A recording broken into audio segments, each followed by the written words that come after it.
Meet the tardigrade. Smaller than a grain of sand, it does what almost no animal can. When its world turns deadly, it switches its own life nearly all the way off. When water vanishes, or cold comes, or radiation, it curls into a tiny ball called a ton and seals its boundary. Metabolism drops to almost nothing. It waits. Watch this in our three meanings. The statistical partition holds. The body stays separate from the world. Inside is still cleanly screened off from outside. But the causal diagram nearly freezes. Almost nothing pushes anything inside. The chemistry of life pauses. The arrows of influence go quiet. The mechanism stops. And the inference architecture suspends. The tardigrade stops modeling, predicting, acting.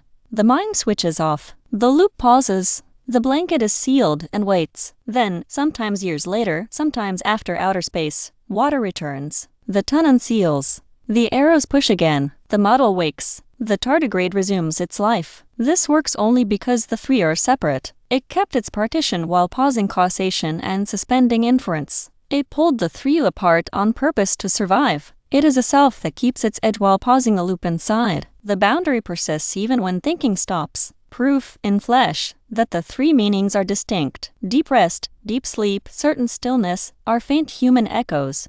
The partition holds. The inner loop quiets. You pause the modeling without dissolving the self. Sometimes the wisest move for a self under siege is the tardigrade's. Not to push harder, to seal the edge, quiet the loop, and wait for the world to become survivable. This is a modeling lens, not medical advice. It does not diagnose or treat anything.